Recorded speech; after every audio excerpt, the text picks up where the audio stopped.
So tell me, Caroline, what brought you to creating these amazing, healthy, delicious products, which I am So I drinking? was talking about how I found my passion when I was, actually about 18 or 19 myself.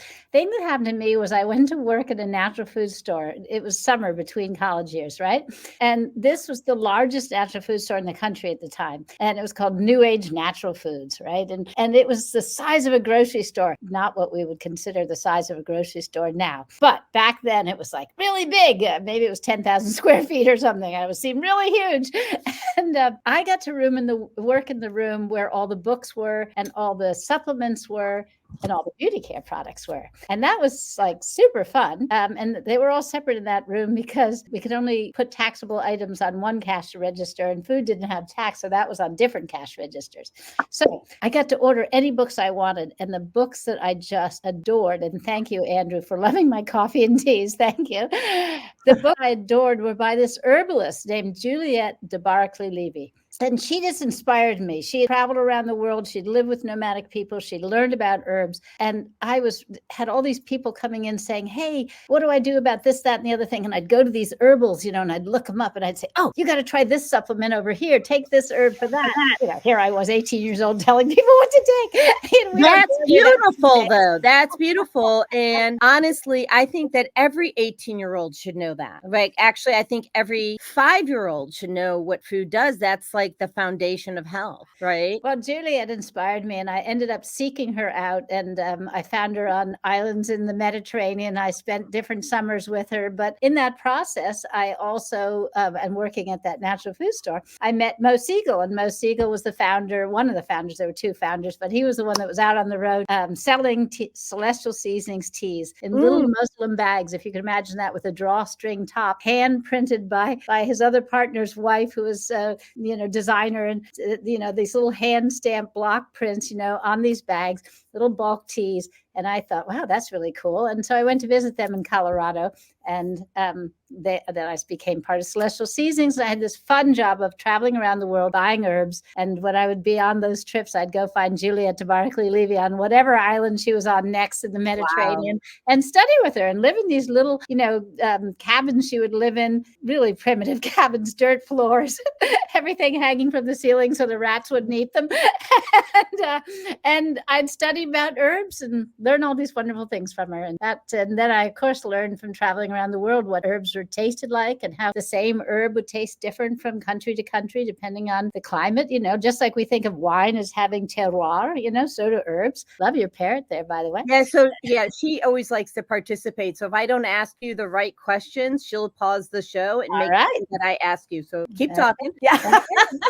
Anyway, that got my start. So, our mission at Celestial Seasonings is the same mission I have today. We wanted to bring the health benefits of herbs to everyone's cup. And here in America, this was back in the 70s, right? Nobody was drinking herbal teas. There were no herbal teas on the shelf. And originally, I actually sold for Celestial the first teas into the first grocery store in San Francisco. It was the Safeway Marina store. And I went in and top to bottom, the whole tea set were three brands. One tiny little brand, which was Bigelow's at the time, and two big brands, which was Lipton's and Red Rose tea.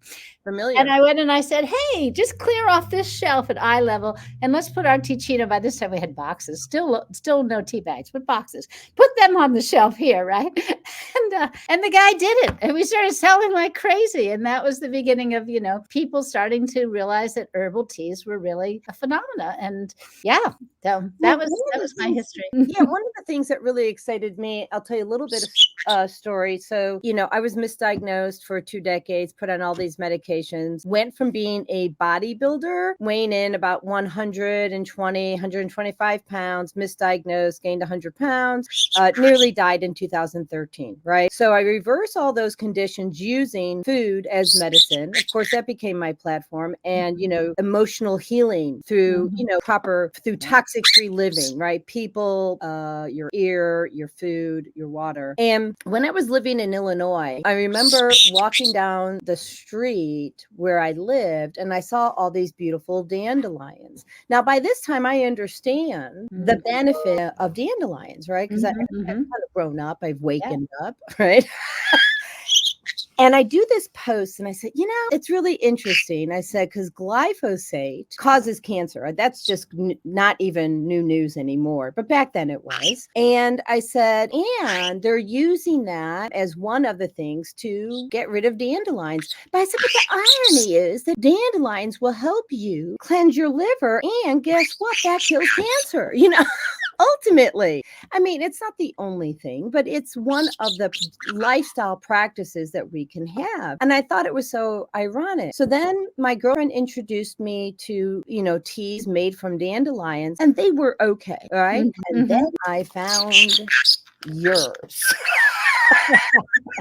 That's not one of my dandelion ones, but I'm going to Oh, get no. This is dandelion actually made, this has got the prebiotic. I think it's got the chicory root in there. And I don't know all your recipes, right? But so let me just tell people that Teeccino has a roasted background. We may not have explained that yet, because please go right ahead. Like Celestial Seasonings teas are the normal herbal teas that you expect. They're light color in the cup and a sort of either a floral taste or a minty taste or something like that. But the dandelion flavors, are roasted for one. And then all of my Teeccino, including the French roast you've been showing people, have this roasted background. And so they can taste like coffee, and you can either brew them like coffee, which is when they come into, a bag like you were showing. This is one of my mushroom ones. Chaga. I love chaga. I've got the cordyceps.